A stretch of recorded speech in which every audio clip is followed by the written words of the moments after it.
Oh, shalom. Someone is up. Good morning, Kevin. Morning, Rabbi. I hear the joy in your voice.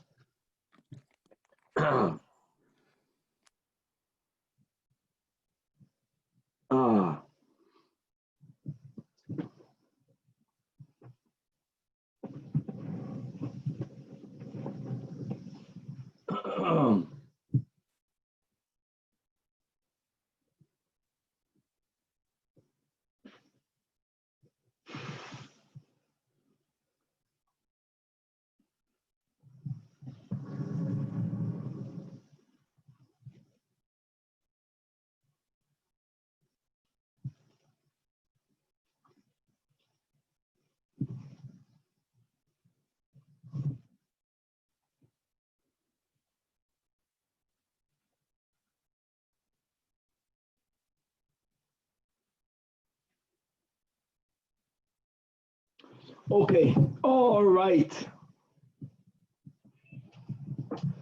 With the help of Hashem, we are learning ERUVIN Daf Mem Vav. We are in the middle of the machloikas between Rabbi Yochanan and Nuri and the Chachamim. We're speaking about a sleeping traveler.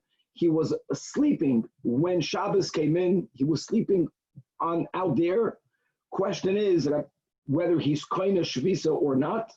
If he acquires his residence, then he'll have 2,000 amas in each direction, and so is Shitas Rabbi Yochanan ben Nuri, and the Chachamim in the Mishnah say, no, that Ein Lo Ela Dalad Amas, because he was completely sleeping.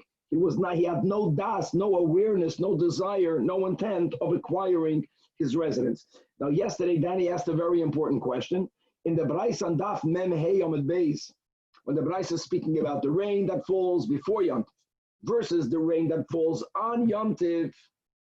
And there the Brais says that rain that falls on Yom Tiv, that obviously did not acquire its own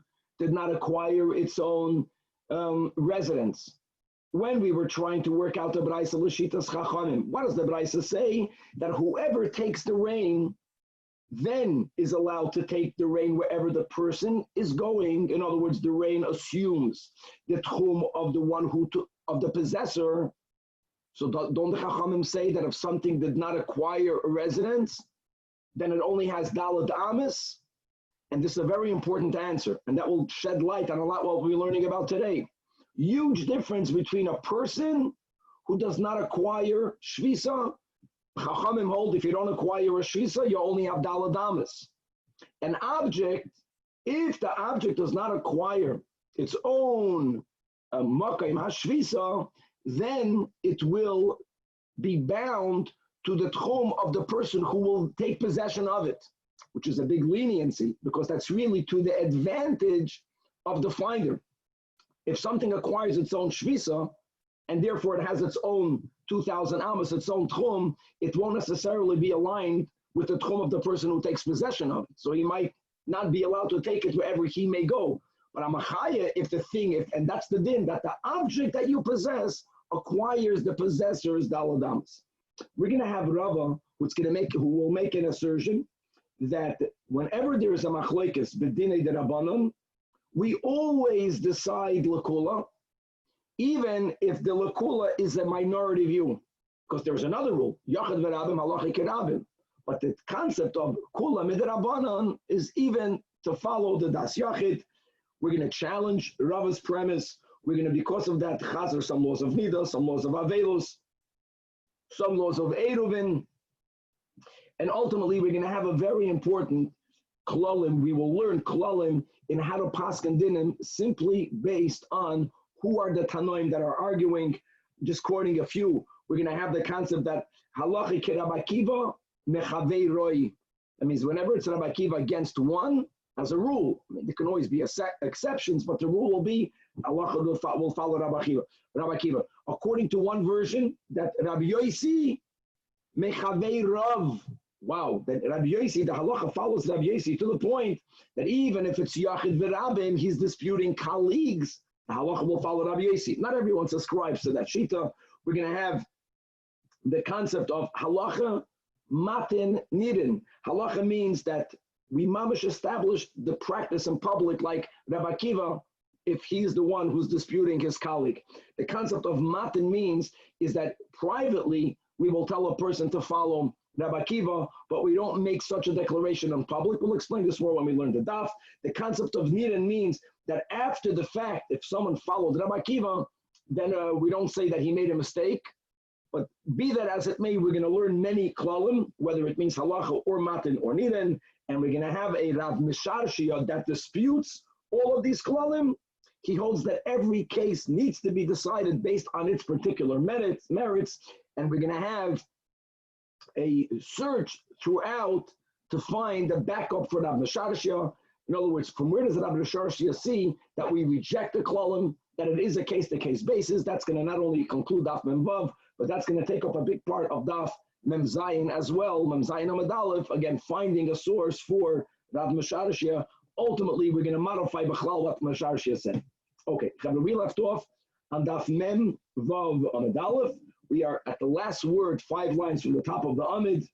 All right, again, we're focusing back on the machlokes between Rabbi Yochanan ben Nuri and the Chachamim, whether a sleeping traveler, according to Rabbi Yochanan ben Nuri, does acquire his own residence. So when he wakes up, he'll have 2,000 amas to each direction from where he slept, versus the Chachamim, who hold that Ein Lo Ela Daled Amas. And again, just to point out, Danny's just online over here, that we explained that the difference between the Chachamim and the Mishnah versus the Chachamim on Daf Mem Hamad Beis, and this is a Yisoid, is that in the Mishnah, the Chachamim are speaking about a person. If a person does not acquire a residence when Shabbos comes in, Ein Lo Ela Daled Amas, an object that does not acquire a residence when Shabbos comes in will treat the object very leniently. We'll say the object has no residence, L'mal Yusa.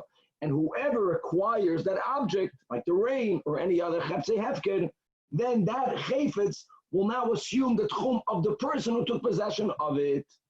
All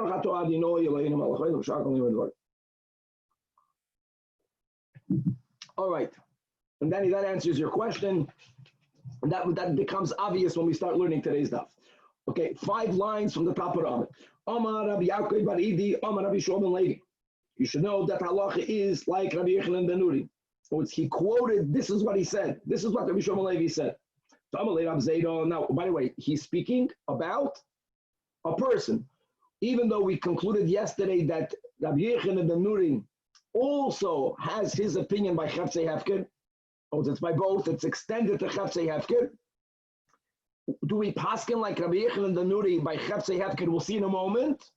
But we are now beginning to paskin like Rabbi Yochanan ben Nuri regarding the person, the sleeping travel. Let me ask you something. Is it befeda shemi alach? Did you clearly hear Rabbi Shimon ben Levi opine regarding our machlokes on Daf Mem Hamad Aleph? Or did you learn it by inference? In other words, did he make a more general statement from which you understood that he paskins like Rabbi Yochanan ben Nuri? Now, this is a very important thing. Many times when the Gemara is asking this question, what we really mean to ask is, it's like we're leading up to a question number 2. You learned it michlala, you learned it from inference, you made the wrong inference. That's not the case over here. That's not the case. We know there is an inference. We want to know whether Rabbi Shimon ben Levi needed to explicitly also mention our case, and then the question will be, if he already included it in his klal, why would he have to specify the prat as well? So Amar Lei, he says Rabbi Yaakov bar Idi, no befeiru shemiali. he explicitly told me regarding our Mishnah, regarding the Adam, that halachike Rabbi Yechanan ben Nuri. So now the Gemara wants to know, my klolo, there is an inference. And what is that? Halacha kedivrei hamekel be'eruv. That's a klal. Whenever there is a machlekes by ERUVIN, we follow the divrei hamekel.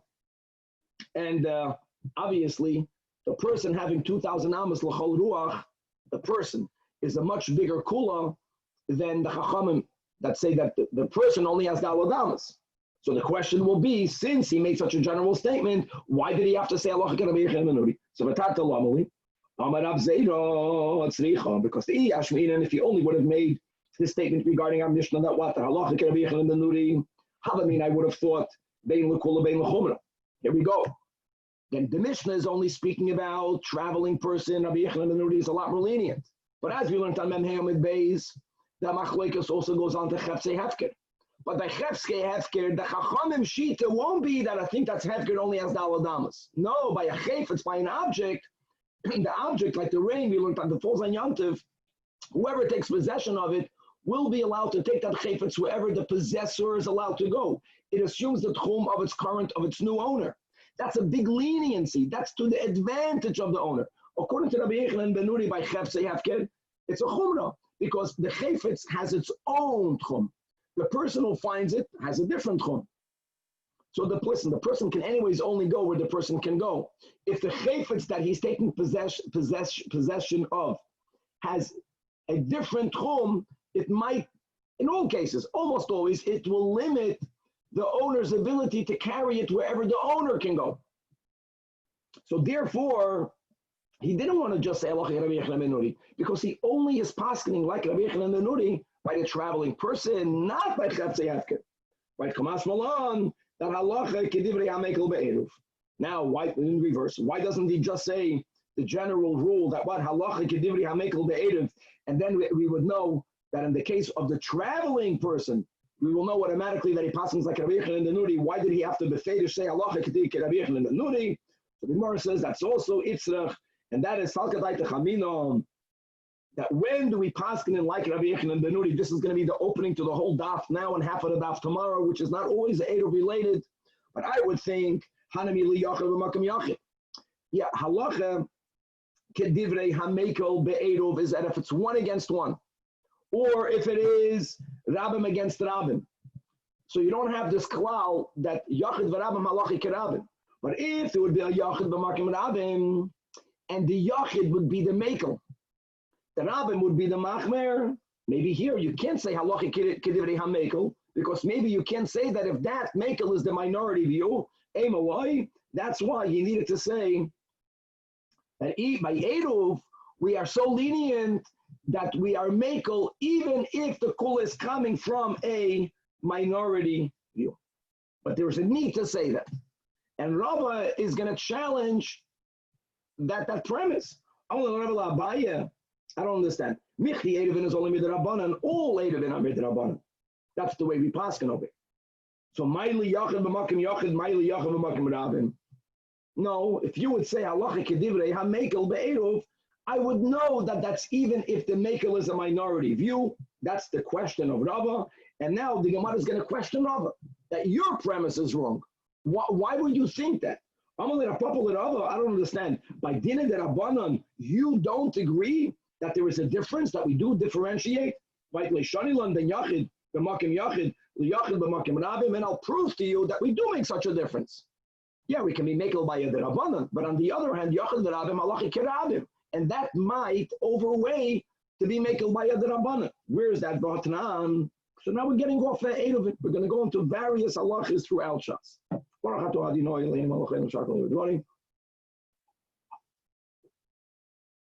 All right, we're waking up over here.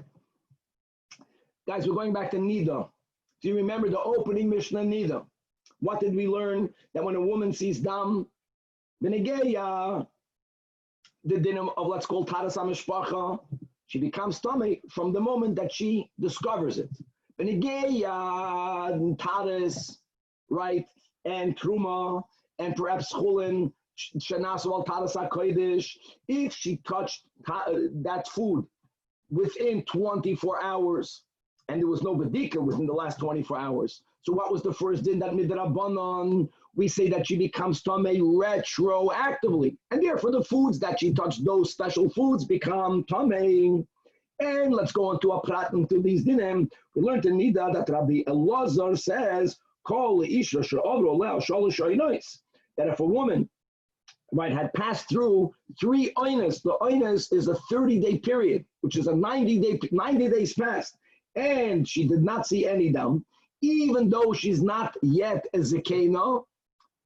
Nevertheless, we're lenient. Dayashata. By her also, when she does see dam after 90 days, yeah, mikano lahaba she's tamei, but there is also no retroactive tumah. The Chachamim disagree with that.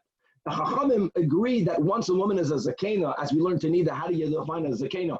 Then we say dayashata. But if a woman is what's called a yalda, even though 3 oinas passed, 90 days passed, and she did not see dam, when she does see dam, we still have this rabbinic retroactive tumah of Negeya Tahas. That means that Rabbi Elazar over here is the Mekel. The Chachamim, the Rabbim, they're the Machmer. And V'tanya, Maisa, V'asar, Rebbe Rabbi Elazar. That was once a case. In other words, there was food that this woman touched within 24 hours with no bedika, because it goes back or it goes to the last Pekida. But any paskin that what, like Rabbi Elazar, that the food is not tummy. But then Rebbe chapped. No, we don't pass him like Rebbe Elazar. Now, sometimes when you make a mistake, you have to change your psak din. Since over here, this story happened in a famine year, it was a shasat chag, there was a lack of food. So Rebbe says, listen, I already passed him, and it's a shasat chag, I'm going to rely on Rebbe Elazar. Amar kedayu Rebbe Elazar lismachol v'shasat chag. Okay, so what do we see from over here? So first of all, what does it mean? What exactly did he remember? He remembered that we don't pass him like Rabbi Elazar. But what does that mean? See, it can mean 2 things. If it means that the Chachamim in the Sanhedrin, they took up this topic, and they took a vote, and they passed him like the Chachamim, who's the Machmer, right? Since she's a Yalda, even though she didn't see for a Shalish Oinois, we do have retroactive Tumah. Well, if that would have been the case, even la'achar that he paskin, that even if it's a shasat chak, who cares? You can't go against the final ruling if it was the paskin like the chachamim. My la'achar sheniskar, ilay la'achar sheniskar de'in Allah kirav lazar el kirabanan. So the shasat chak, my mi avid heicha avid kavasai. That's not what happened. It's not that the Sanhedrin took up this ruling. No, it was then Ella deloy itmer hilchasa like Rabbi Lazar like Rabbanan.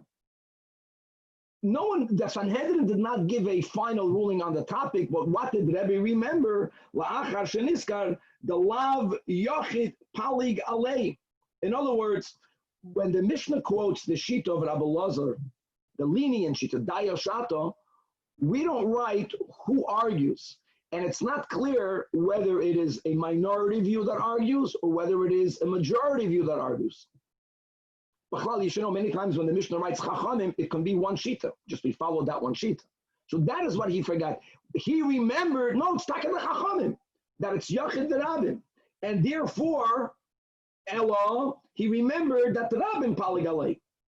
And if that would have been the case, if not for the Shasat Chak, if not for the fact that he already gave the ruling and the Shasat Chak, then we would follow Rabbim against the Yachid, even though the idea of retroactive tumah is only midrabanan. So what do we see over here? That even by dinah derabanan, lechatchila, if the rabbim is machmed versus the yachid, that's mekel. We don't say will be mekel. He said that kedai Rabbi Elazar is shasat chak. But if not for that, we would follow the majority. So therefore, coming back over here, this is really answering Rava's question, but we're challenging Rava. There was a need for him to say explicitly that that we are lenient by the traveling, by the sleeping traveler, like a Rechel Menuri, right? He already said Kedivri HaMekel. Well, our Mishnah is Yachid V'Rabim, and normally you would follow the Rabbim. It said the Rabbanan. So what? That's one proof that even by the Rabbanan, if it's be Mekel by the Rabbanan versus Yachid V'Rabim, Halachic Rabim, the Halachic Rabim will trump. Another question now against them, we're just going to bring many rayas that even by the Rabbanan, we still give preference and paskening like the Rabbim. Amar Rav Mishar Shiel Ravam, the Amri law. Rav Nachman Yitzchak brought up the following challenge to Rava. Again, your question was based on a premise that we're challenging. And therefore, sure, we go like the Mekel. If the Rabbim is the Machman, then we go like the Rabbim. We're learning a few dinim of Avelos. Now there's a concept called Shmua Kareva, Shmua Rechaika. Shmua Kareva means someone who has to mourn, and he finds out someone who's one of the 7 relatives passed away, and therefore he has to mourn. He'll only mourn whether it is the Aninus, which is Midoiraisa, whether it's going to be the Shiva and the Shloishim, that's Midrabanan. He has to know that someone passed in his family. Not everyone finds out immediately. So we're going to learn a Shita that if a person finds out later, there will be a difference whether he found out near to the moment of passing or whether he found out late to the moment of passing. Says the Mishnah, says the Braisa. If, let's call this a current report, so then even though he found out not immediately, he has to follow all the dinim. Neheges, Shiva, and Shloishim. But if it is Rechaikam, if he found out delayed, late, then no, Ein Neheges Elo Yom Echad. Now, what is current? What is delayed? The Ezi Krev is Rechaika, it's 30 days. The Tzayich Shloishim is called Kerayva. La'achar Shloishim is called Rechaika. These are the words of Rabbi Akiva. Chachamim Oimrim Acha Shmua Kerayva. Acha Shmua Rechaika Naheges Shiva v'Shloishim, which is a Chumrah. The Chachamim are Machmed. Rabbi Akiva Das Yachid is Mekel. Guys, Shiva and Shloishim is all Midrabanan. And v'amar Rabba Bar Chana Amar Rabbi Yechanan that Komakim Shatam Moitzi Yachid Mekel. The Rabbi Machmirim, so Halacha Kedivei Machmirim Hamerubin, and obviously he's even speaking about Dini Derabanan. Here there's like an exception. Chutz Mizu Sha'af Rabbi Akiva is the Mekel and the Chachamim are the Machmirim. Here we don't go by the Rabbim. Halacha Kedivei Rabbi Akiva.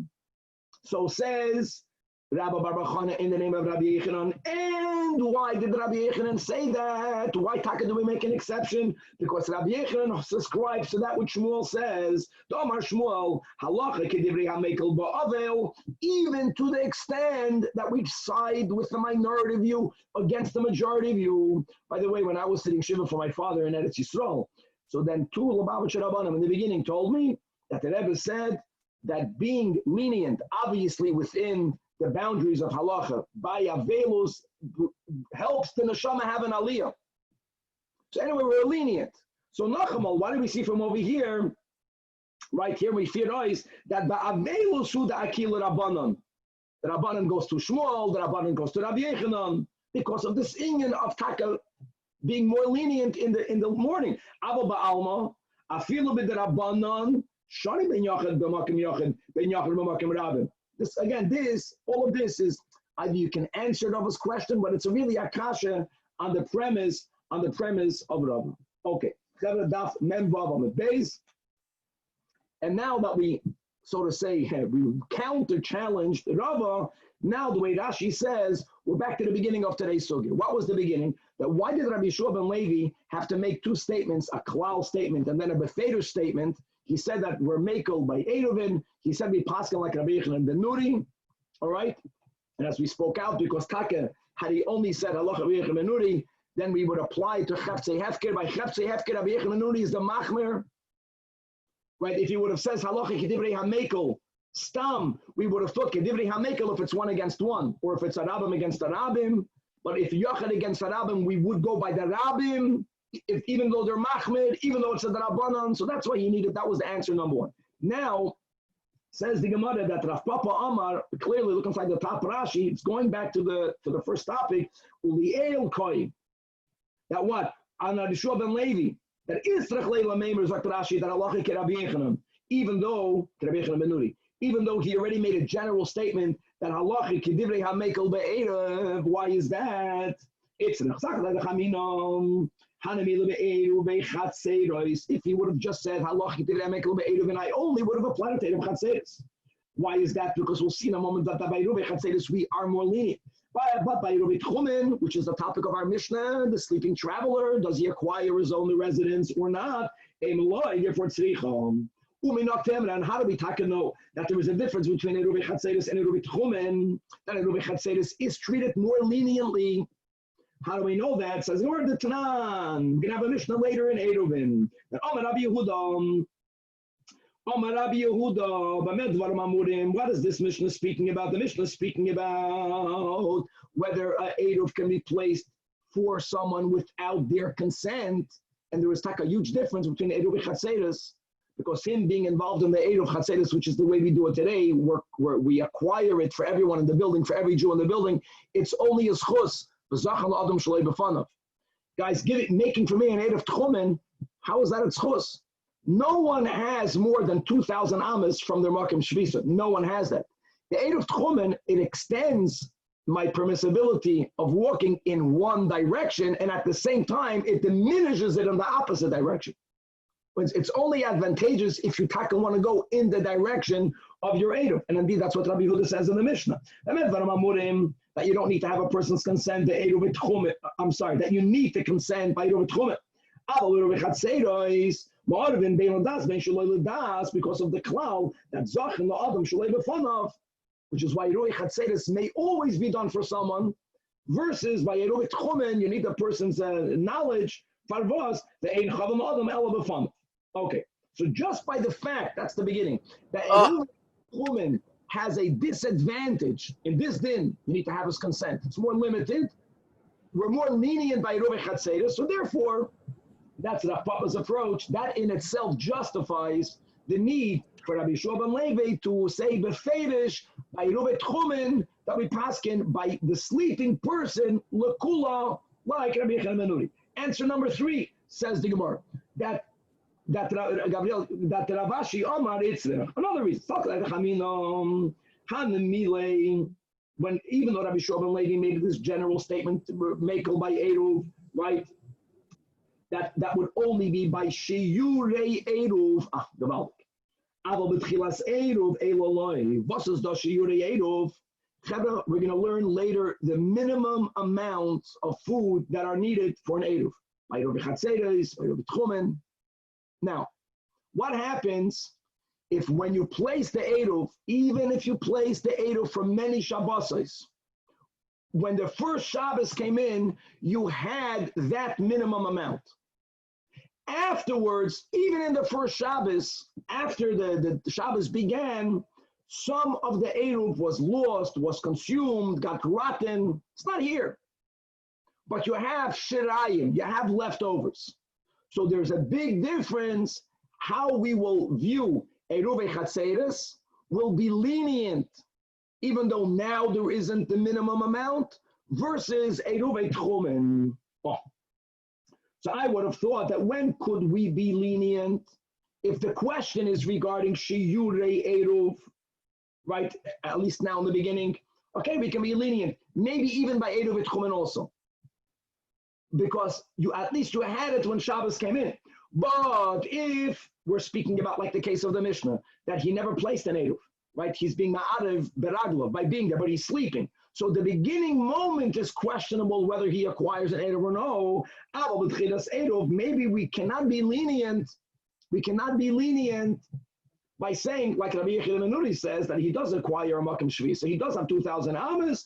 That's why we needed to have Rabbi Yeshua ben Levi to say befedish that either in the case of our Mishnah, we can paskin like the lenient opinion by the Adam, which is the Shita of Rabbi Yechon ben Nuri. Now, how do we know that there is a difference between how we view an Eruv? If it's only now shiurei Eruv, it began proper. Later, there's a shaila. The normal shaila is there's not enough food, versus the beginning of the Eruv, which we would have to be more machmir in, because the Gemara says that clearly. It says later on Daf Pei, the Tanan, and there again the Mishnah spoke about the fact that as long as you have a minimum amount of food left, you are good. I'm sorry, that you need to have a minimum amount. The Mishnah begins with that. That's b'tchilas Eruv. And if you don't have the whatever, we'll learn later the minimum amount, then the Eruv is not valid. But if the first Shabbos you had enough food, and you left it there for one Shabbos, or even if you left it there for many Shabboses, that's the Chiddush. And some of it went missing the first week already, but when Shabbos came in, it was good. Here we say, b'shiyure eruv afilu kol shuhu. Even if there's a minimum amount left, by the way, Rashi had something very important. A minimum amount means for every person by the eruv echatzeres that's relying on the eruv. So the kol shuhu is not as little as you think, but still, it's a kol shuhu. However, the Mishnah is explaining why we say so. Why are we being lenient? Now, this is clearly by eruv echatzeres, this rule. We're going to learn this the way Rashi learns it. Really, an eruv chatzeres wouldn't bechlal need a minimum amount. Would not mean any amount would have been good. Kol shuhu would have been good lachatchila. We're explaining why we are lenient when you had the minimum amount, because really you wouldn't even need that. The only reason why we said it needs a minimum amount, we don't want for children to forget that an eruv tchumen does need a minimum amount. In other words, it was much more common for you to have an eruv chatzeres, which we do here in LA. Even the people that rely on the eruv need to do an eruv chatzeres. Eruv tchumen is much more rare. It's not so common. So by eruv tchumen, there is a minimum amount required. Less than that, it's not good. Theoretically, an eruv chatzeres wouldn't even need a minimum amount. People would say to the beginning, batchila, that the kol shuhu was enough. But if by an eruv chatzeres you would only use a kol shuhu, children who hardly see an eruv tchumen, like most of us, we never saw an eruv tchumen. Eruv chatzeres, when I lived in Brazil, I made it every week. When I lived here in a condo, there were 4 apartments on Worcester. I made an eruv chatzeres once a year. So they would see if the eruv chatzeres would not have that also, that minimum amount, they would forget that an eruv tchumen needs a minimum amount. So therefore, they said when you make an eruv chatzeres, you have to place a minimum amount. People are going to remember that detail. But once you already placed it and now it went missing, we can be lenient. Now, the Mishnah is just explaining why we are lenient when it comes to this detail by eruv chatzeres, all pointing out that eruv tchumen is more chamur, and that's Rav Ashi's approach. That batchila, since we're speaking about batchila, then just because he made this klaladik statement that we follow kedivrei hamekel, I would not have applied it on batchila. I would have applied it only on the shirayim, as we see that we can be lenient by the shirayim. Okay. Now, Chavra, we are starting what's called klalei halacha, which is really great. Says the Gemara. Now, guys, we have a couple of versions. It's very easy Gemara. It's going to go into Daf Mem Zayin, so we have to remember this very clear. Rabbi Yaakov and Abziriko Amru. Listen to these rules. Halacha keRabbi Akiva mechaveiroi. Whenever it's Rabbi Akiva against one, it's Yachid v'Yachid, we're going to paskin like Rabbi Akiva. One thing is for sure, it never means that there's no exception. Right, what did we just learn a couple of daf back? That when Chazal give a klal, even when they say chutz, there can be exceptions. But it's good to know the klalim. So we paskin like Rabbi Akiva mechavei roi. Rabbi Yosi, not only do we paskin like Rabbi Yosi when he argues against one, you have to know the Ivri here, but mechavei rov. Even if it's yachid v'rabim, that's how strong we will follow Rabbi Yosi. Rabbi will be already like Rabbi Akiva, not as much as Rabbi Yosi. Mechavei roi. Okay, that's the yud between the yud and the vav. The yud before the vav makes it into a lashon rabba. That's very important. Now, before we go on to another klal, it seems like Rabbi Yechanan argues. We'll get to that in a moment. A slight deviation. When you say that this is a klal, what does that mean? And there are 3 options, and these are the words. There's something called halacha. Halacha means it becomes an established practice. We're learning the way Rashi learns.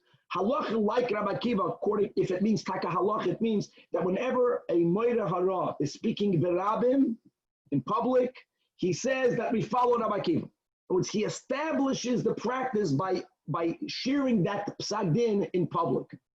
There is another concept in halacha called matin.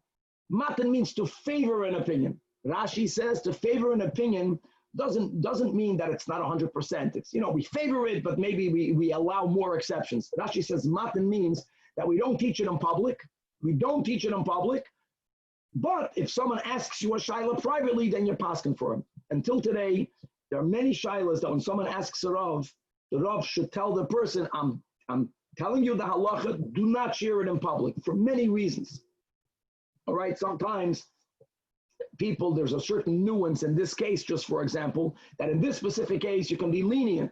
If you're going to share it in public, there's a fear that people will expand it, they'll apply it to another case that doesn't have this prat. So that's called matin, like Rashi. That means that you tell a person in private, but you don't share it in public. Then you have something that's called nidin. Nidin means that these klalim doesn't mean that we paskin like Rabbi Akiva. It means that if someone already on his or her own followed Rabbi Akiva, and after the fact they asked the Rav, "Oi, did I do right or wrong?" So once you already did it after the fact, then you say, you did like Rabbi Akiva, you're good. So now the Gemara just wants to Lamai Hilchasa, when Rabbi Yaakov and Abzreka gave these rules of Rabbi Akiva, of Rabbi Yossi, and of Rebbe, was it for halacha, matan, or nidin? We have three versions. Rabbi Asi says, halacha, it's taught to the rabbim. Rabbi Chia bar Abba says, no, not taught to the rabbim, but matin. Matin means Rashi, that he's favored, but we don't share it in public. And then we have the weakest opinion. Rabbi Yossi, Rabbi Chanina says, no, not even that. Nidin means it's acceptable after the fact. Okay. Atkan, the shita of the Tuameroim, Rabbi Yaakov and Rabbi Zreka. However, Kaloshan has Omar Rabbi Yaakov bar Idi. Now, Chavra, remember these words for next year. Omar Rabbi Yochanan. We're going to see later that it was not in the name of Rabbi Yochanan. But now we're quoting Rabbi Yochanan that like this. Other klalim, but some of them will overlap and they will not be the same. Rabbi Meir, Rabbi Yehuda, halachic Rabbi Yehuda. Where do we just have this, my friends? Who remembers Erev and Daf Yud Gimel Amud Beis? Remember that? When the Gemara spoke about the greatness of Rav Meir, it was so great that lo yuchlu chaveid of la'amoid al soif datoi. Since we couldn't understand the depth of Rav Meir, and he was able to argue both sides of the machloikas, and every side he took, you thought, he's right. So he was so good at that, ironically, we never followed him. Because we knew that he can make a non-halacha make completely sense. But anyways, we follow Rabbi Yehuda. Whenever it is, and again, what does it mean we follow Rabbi Yehuda? The same achlek as before. It's either halacha, matan, or nidin. But okay, number two, Rabbi Yehuda and Rabbi Yossi, halacha ke Rabbi Yossi. The ein sarach loimer that Rav Meir and Rabbi Yossi, halacha ke Rabbi Yossi. Obviously, the Gemara speaks it out because hashta b'makim Rabbi Yehuda lesson. So b'makim Rabbi Yossi, it's Rav Meir and Rabbi Yossi. Rav Meir is discounted. Rav Meir and Rabbi Yehuda, Rav Meir is discounted. Rabbi Yehuda and Rabbi Yossi, Rabbi Yehuda is discounted. So Rav Meir and Rabbi Yossi, b'makim Rabbi Yossi, mi boya. Now, one thing is very important that Rabbi Yochanan says that Rabbi Yossi will always prevail over Rabbi Yehuda. But that means Yachid v'Yachid. Just know that's a notch down from Rabbi Yaakov, right, and Abzreika, that say, Rabbi Yossi mechavei Rav. Here we're saying it's Rabbi Yossi mechavei Roi. Okay, remember that. Now, Omar Rav Asi, Af ani loimed, that Rabbi Yossi v'Rav Shimon is also the halacha matanirin, halacha ke Rabbi Yossi.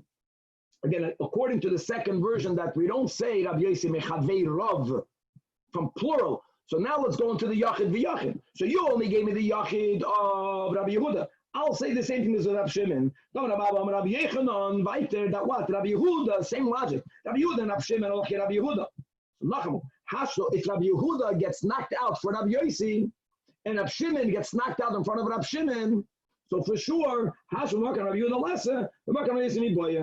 want to point out something very interesting, like we just quoted from Erev and Daf Yud Gimel, that Rav Meir, we say, that means he went very deep.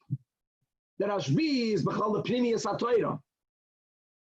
So it's interesting that because of the nigladik inability of grasping the deeper Pnimius HaTorah, it's considered Rav Meir and Rav Shimon, we won't pass them like them.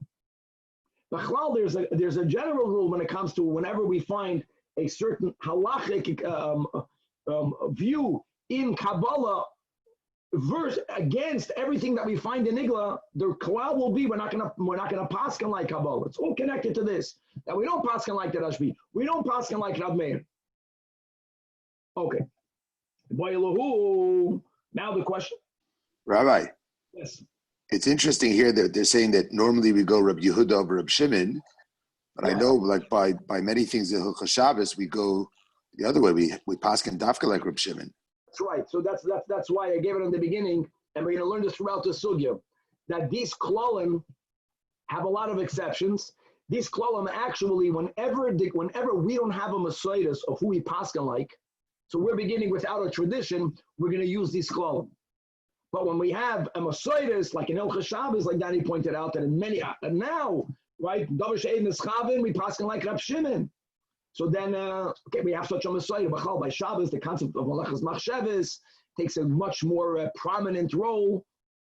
And a lot of these kulas are based on his interpretation or application of Malachas Machshavos, but you're right. Now, Rab Meir and Rab Shimon Mai. Okay, where's his take? Okay, guys, we learned Klalim. It's good to know these Klalim. Not that long ago, right before we had the three big pillars of the Riv, and the Rosh and the Rambam, how did you know the halacha? From learning the Gemara. You needed to know these klalim. Comes along Amar Rav Mesharshia, he rejects these klalim. Amar Rav Mesharshia leis no lahal niklali. There's no such a klal. Every case is a case. Every case, right? You have to just. What are they debating about? What are the unique? What's the unique underlying reasons behind every case? And he rejects all klalim. Now, Chevra, we're going to begin now. It's very easy. We're lucky. It's easy Gemara. We're going to challenge Rav Mesharshia. We're going to challenge Rav Mesharshia. We're going to clarify ultimately what he means. Okay. Says the Gemara, "Minal leila Rav Mesharshia." How does he know? Where did he learn? We're quoting here Rab Yaakov and Rab Zreika. We're quoting B'Shem Rab Yechanan, Rab Yaakov and Idyam and Rab Yechanan. Where did Rav Mesharshia get this concept that we reject these klalim? Going back mamash to our sugya, daf mem hayim with beis on the Mishnah. That the Mishnah says Rab Shimon Oimer. Lama hadavar zed Oimer. We began speaking about three people that they were all two amas, one within the other. There's an overlap from the middle guy. Remember A, B, C. So A can and B can interchange stuff. B and C can interchange stuff. That's what we learned in the Mishnah. And Rab Shimon says, similarly, we find which means that people from each chassid are able to go to the Reshus Harabim. They don't have to walk through someone else's chassid. Each one of these chatzeiros, number one, made an Eruv with themselves. And in the case that Rab Shimon gives, A joined B with an Eruv, C joined B with an Eruv, but A and C did not join each other with an Eruv. And again, we learned the lenient ruling we had in the Mishnah, which is that we're not afraid that if B and A will carry together, B and C will carry together, that ultimately something that began in Chatzar A will end up in Chatzar C, which is prohibited. We don't make a gzeira. We do say that what? If Eruv Shtayim Achisonis Im Hoem Tzois, he, then the middle one, B, Muteres with both A and with C. The Hain, A and C, both will be allowed to carry between their Chatzar and the middle one, Mutare Sima. However, even though that Shtayim Achisonis are Asurais Zu Bezu. Okay. Now, Omar on that, Omar Avchama Bar Guria Omar Rav, that's something we did not learn yet. That halacha is like Rab Shimon. Obviously, the Chachamim argue with Rab Shimon. And they say, no, that we make a gzeira.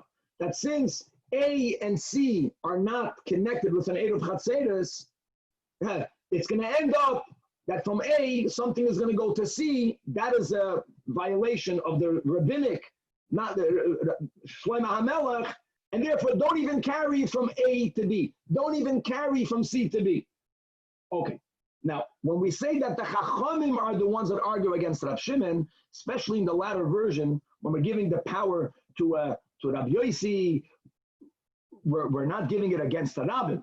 But we now can extrapolate, says the Gemara, that who are the Chachamim that argue with Rab Shimon? What's the Hemshech in our Mishnah on Daf Mem Hey with Beis on Mem Hey Aleph on the bottom, right? There we had a Rabbi Yehuda. Uman Paligalei, it makes sense. It's Rabbi Yehuda, right?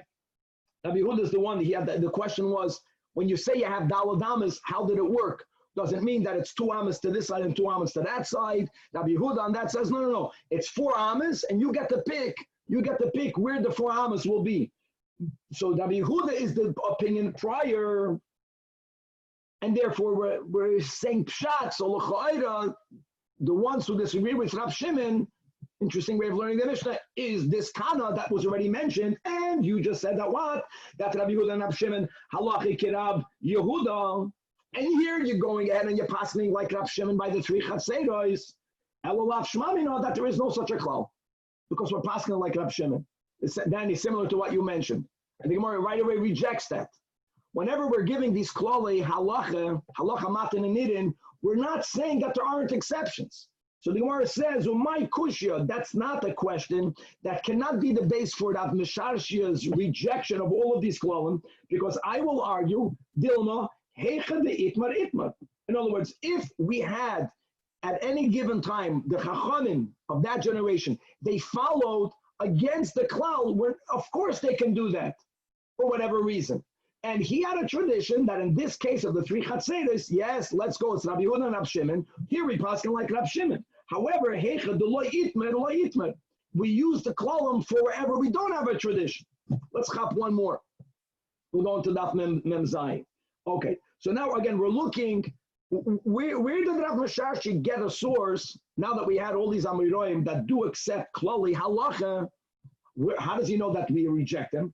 And here we have a very interesting Mishnah. All these Mishnahs will have this Mishnah Daf Nun test. We're not that far away from it. What's the Mishnah? Okay, so we're going to learn the Mishnah the way Rashi learns it. You have a Ir Shal Yachid and a Ir Shal Rabin, a private city and a public city. What does that mean, Rashi? A city that has less than 600,000 residents is called a Yachid. That's what I mean, the Yachid. It means you can never have a Reshus Harabim in there, because Rashi L'Shitasi holds that one of the criterions of establishing a Reshus Harabim isn't only the width of the road that's servicing, but it's how many people is it servicing. And if it's in the city, then you have to have residents, 600,000 people in that city. So that's Ir Shal Yachid, you don't have 600,000 people. Ir Shal Rabin means a city that has 600,000 people. Now, we spoke this out in the beginning of the Masechta, that when we speak about making ERUVIN, first of all, to have a clarity that there are 2 steps here. Number one is that you need to have an area that's enclosed halachically. Whether you're using Atzuras HaPesach, whether you're having proper walls, that's one step. Step number 2 is that even if it's enclosed, you have to have a partnership to be ma'arev. We call this an Eruv Chatzeres, we'll call this a Shituv Mavois, to make everyone partners in everyone else's property, so you're not carrying from one Reshus HaYachid to another Reshus HaYachid. Okay, this Mishnah is not speaking about the enclosing part, this Mishnah is speaking about the Shituv Mavois part. Do we actually, when we make a city Eruv, do we allow everyone to be included in the Shituv Mavois? Or do we say that, no, we want to have a certain area excluded from it for people not to forget that when you have a real Reshus Harabim, and it's good to chazer this, no city Eruv can ever function if you're beginning with a biblical Reshus Harabim. Never works. The first thing you have to do by every city Eruv is to halachically explain why it's a cardinalist. You have to take it down from a Reshus Harabim. So the Mishnah says like this, for the rules. When you have an Ir Shal Rabim, if there is a 600,000 people here, now obviously you can't even make an Eruv. But Rashi says, but the road in the city is less than 16 amas. So technically it's not a Reshus Harabim. But when a person looks at the city, wow, so many people live there, it looks like a Reshus Harabim. Says the Mishnah that when you make the Shituv Mavois, you have to leave a certain group excluded from the Shituv Mavois. Some people should not be allowed to carry somewhere. I guess you'll remember you're not allowed to carry. If you have an Ir Shal Yachid, if you have less than 600,000 people, then there is no such a rule that you have to exclude some people from the Shituv Mavois. That's the premise of the Mishnah. Now, says the Mishnah, Ir Shal Yachid, if you begin with a city that has less than the 600,000 people, However, now more people live in it. As long as people don't know that there was an increase in the population, so then we can allow the original law to stand, which is ma'arav in a skula. We don't have to exclude anyone from the sheet of muvayis. But if you begin with the city that shall rabim, and we're making an eruv, Rashi says, if it's shall rabim, how can you make an eruv? Because the road in this city is not 16 amas wide. But people know it's 600,000 people, and therefore we began with the rule, we already passed in this city has to exclude some from the sheet of muvayis, even if there was a diminution of the population, right? You had a lot of people running away from crime, and now v'nasi yachid, even though now it's a yachid, still ein ma'arav in a skula. Still, people don't know that it became less than 600,000 people. People remember this is a large city, and we apply this rule. We'll learn more details on Daf Nun Tes, that we're not speaking about the enclosure, but you don't allow everyone to be included in the sheet of muvayis. Elam Kain, you have to exclude. And how much do you have to exclude? Elam Kain, oisa chutzala. You have to set aside a group, an area that is going to be out of the shituf, and how many people, that's the detail here. Ki'ir Chadasha, Chadasha is the name of a city, like the city Chadasha in Yehuda, that had in it 50 people that lived there. These are the words of Rabbi Yehuda. However, Rav Shimon Oimer, Daf Mem Zayin Amud Aleph, no, much less. You don't have to exclude 50 diurim. Sholish Chatzeros, each one having, as we know, the klal, 2 bottom. So who's them? Okay, so Rav Shimon and Rav Yehuda. And again, so therefore, here it's explicit, not like we extrapolated from our Mishnah on Daf Mem Aleph. Here clearly it's a machlokes between Rav Yehuda and Rav Shimon. And nevertheless, you're giving me a klal, says Rav Mesharshin. Rav Yehuda and Rav Shimon halacha like Rav Yehuda, right? And you were passing like Rav Shimon. So that's why from there Rav Mesharshin comes and he says, I reject all these klalim. And here again, the Gemara says, my kushya, Dilma hachinami heicha de itman itman. In Daf Nun Tes, we had a tradition. At some point, we decided we're gonna follow Rav Shimon. And the klale of halacha is we're going to stop over here. We're going to go for slichas. It's gavaldik. We're going to go down until the end of Daf Mem Zayin. We're going to be looking for a source of Rav Mesharshin, and we're going to fine tune what he really said. So this is a very important daf. Benegei klale halacha with all of the different versions, especially Rav Yossi Mechavei Rav versus Rav Yossi Mechavei Roy. Chazak u'baruch. Gavaldik. Shannon Tova, Rabbi. Gavaldik here. Oh, guys, we're starting. I know this is the hardest day. Monday morning, I think it was 4:45. The advantage of starting 4:45, first of all, God bless us, the dafim are small. Maybe we can start 5 minutes later. We'll leave it for 4:45 and people wake up a little bit late so they can happen and you can have coffee. The fast only begins at 5 something. And that's it. That's the only hard part. And then from there, it's easy street. Go ahead.